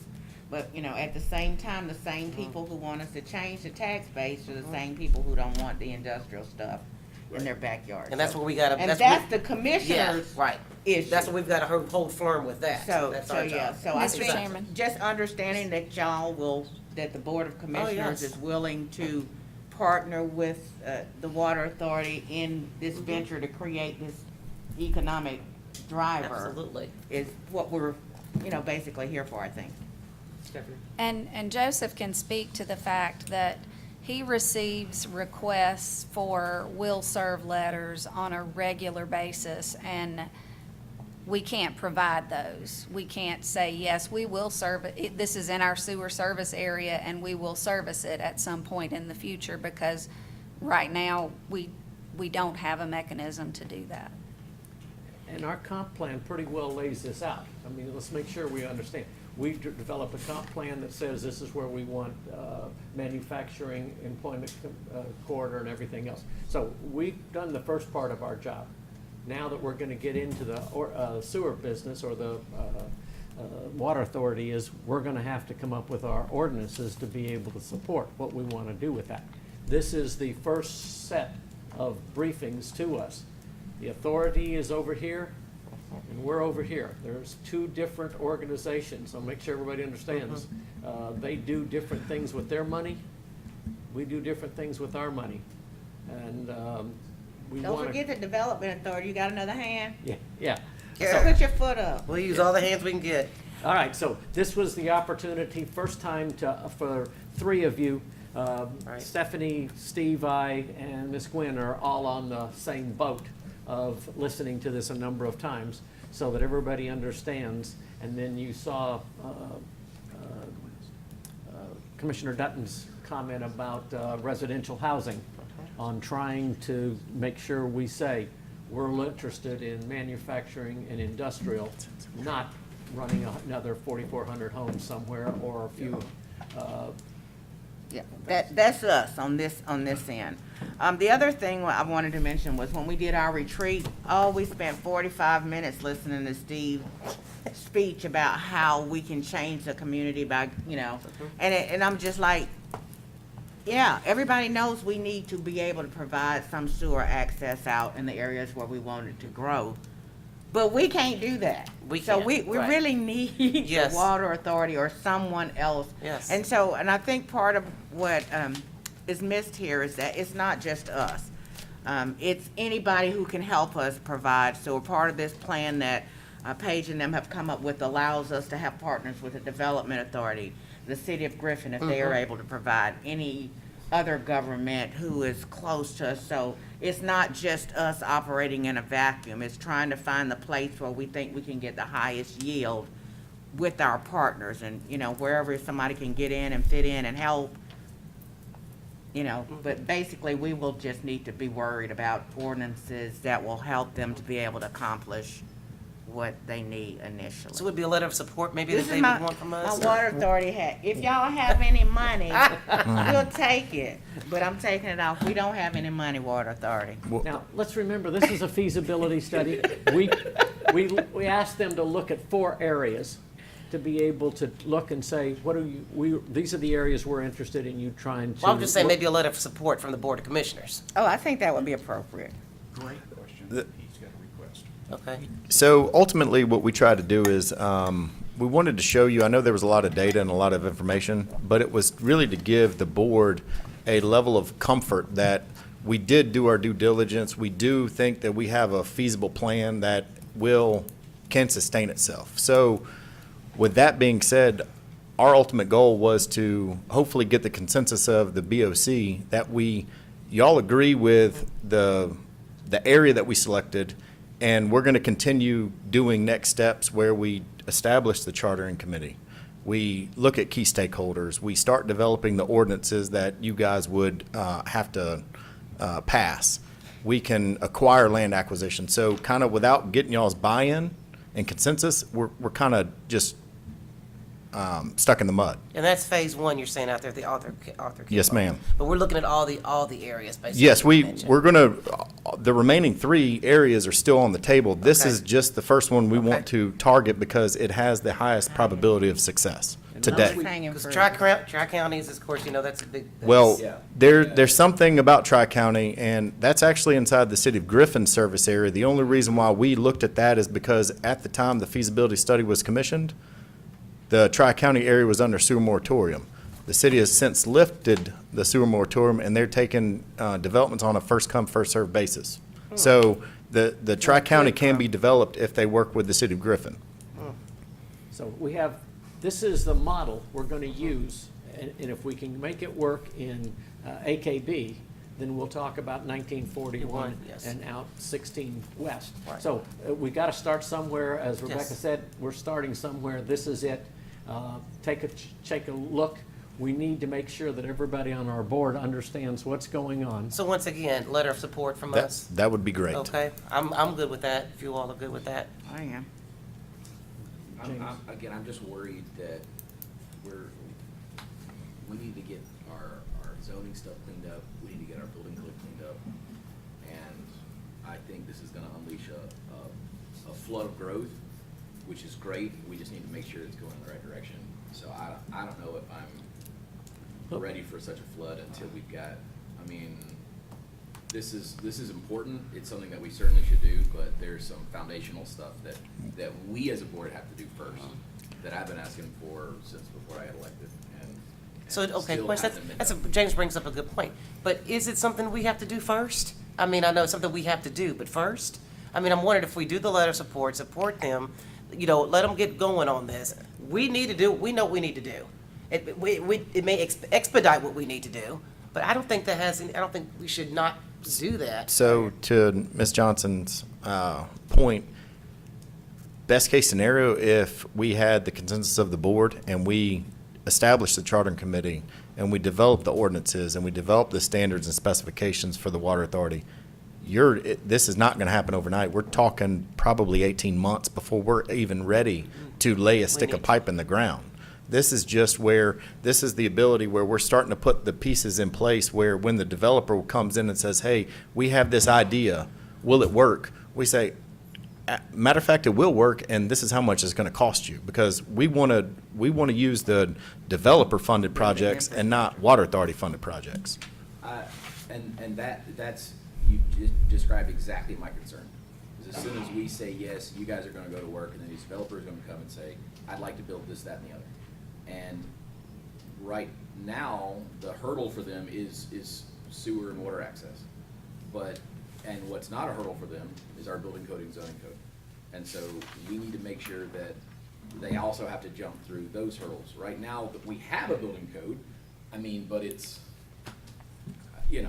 it's this, and we have a zoning code, and it's, quite a mess. And so they're not really hurdles that people have to jump through, like not the substantial hurdles that we want them to be, because we want quality growth. That's the concern that we've got. It's not just, hey, how many houses can we shotgun in this area, but hey, we need to make sure that they're meeting our standards. And right now, our standards are so comically minimal that it's an affront to the people who currently live here. Well, if I could say, the board, in order for a modest means of entry, the board really took a targeted approach where we didn't say, hey, we're going to look at this entire corridor and we're going to design for 1 million gallons a day.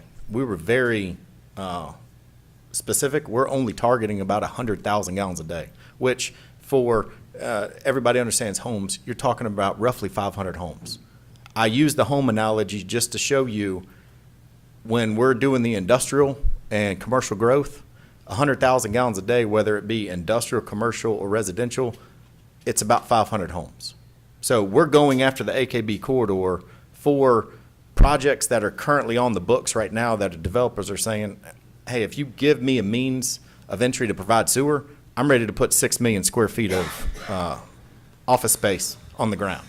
Is there a way to, I mean, just looking at phase one, is there a way to look at that and say, if this was fully built out, this is how much the total industrial growth could be that attaches to that, and then essentially earmark that space for those gallons per day towards that industrial, so that if somebody else came and said, well, I'm gonna buy this one and turn it into residential, which creates a huge more need, then you go, sorry, we don't have the space for that residential because it's all earmarked for this industrial growth.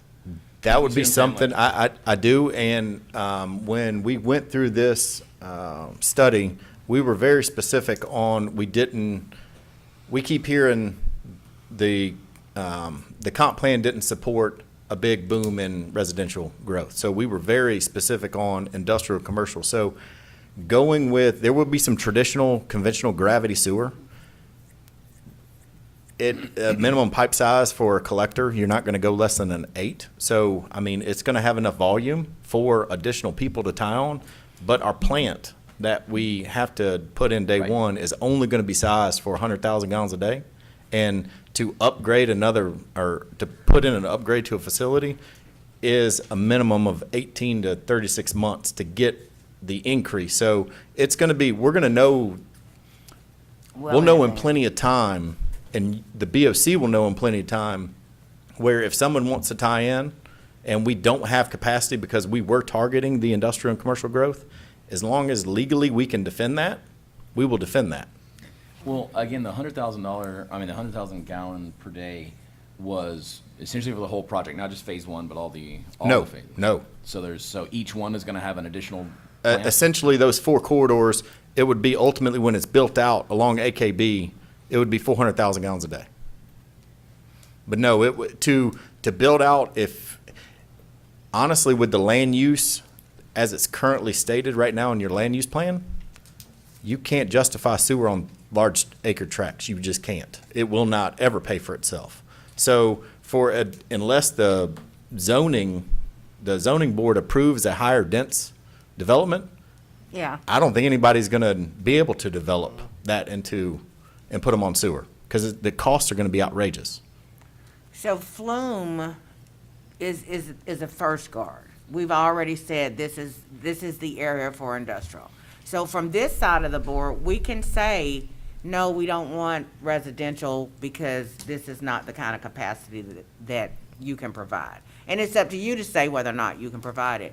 So I think we have a guardrail up, but this should drive us to tighten up, not just on that corridor, but every other corridor where we want to draw the line and say, when you hit this spot, you can't be industrial, you can't be commercial, this is residential. So yes, Or we vice do, versa. yeah, we do have work to do, but I think with the plan that the Water Authority has, and they will be coming to us, we will be working with the Water Authority as a board, because they'll tell us what they need to make it work, and then we'll decide what it is that we need to do in our ordinances. And that'll be with the authority and also with additional stakeholders to Right. include the Development Authority and others. Right. City of Griffin. Yeah, the Water Authority is well concerned. They understand what our desires are, and they don't have an issue with it. It's just a matter of, okay, let's continue on.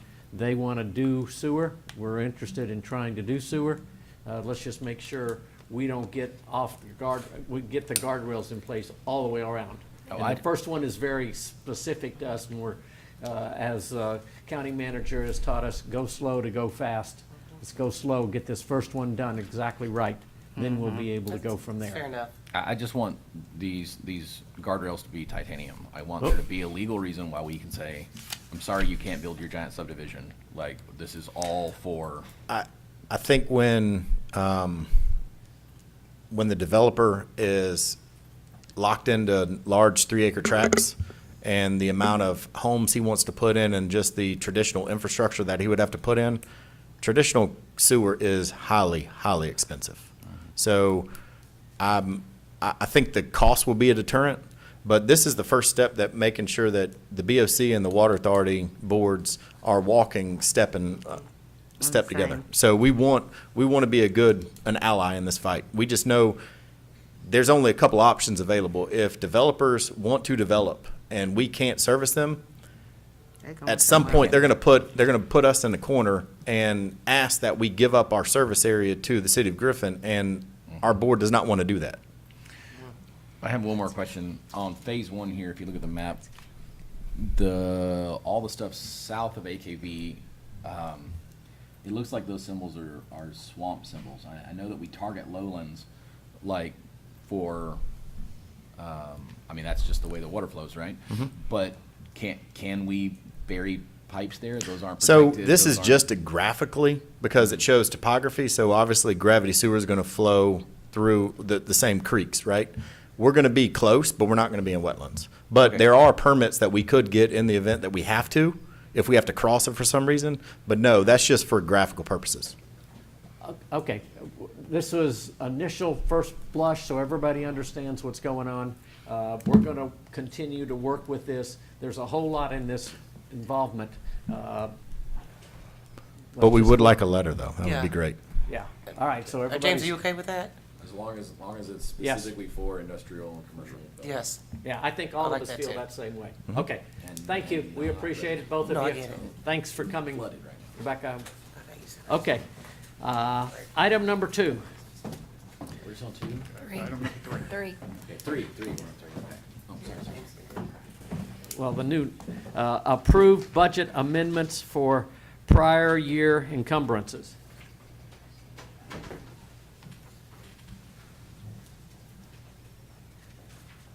Thank you, Newton.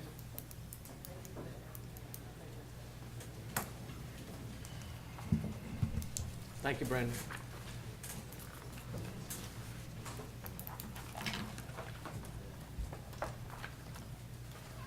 So do y'all have any questions? All right, this is a follow-up to what we discussed Thursday. So there shouldn't be any new stuff in here that we haven't, excuse me, there's no new items in here. Everything is exactly the way it was. It's just an explanation of what we saw, correct? Yes, sir. Any comments or anything here? All right. On the first one, on the approve the budget amendments for the prior year encumbrance, do I have a motion to approve? No, this is not an action Oh, item, that's right, Mr. Chairman. that's right. All right, thank you for that one. Item, that'll be this evening. If there's something we want to talk about, this is the time. 'Cause tonight, okay. Item number 3, final budget amendments for FY '23. Any new stuff in there? All right, any comments or questions for Ms. Jenna on this? I've said as much as I can stomach out. And that was all, we all went through it with the districts. Yeah, okay, I wanted to make sure that we can do that. All right.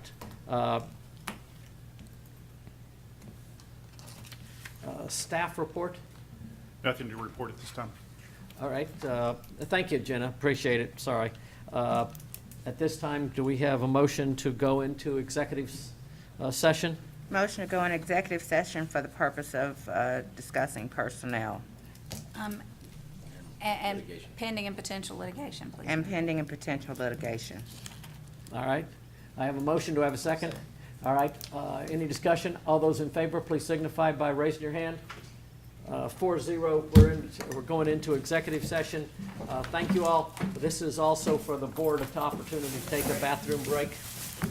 And then we'll go into executive session, and then we'll come back out and Nobody get had ready for anything to tonight. say. We were just all talked out. Huh, Scott? You know you my best. What you got in here? Oh, my God. You know, this, I'm thinking lunch, too. What got for lunch?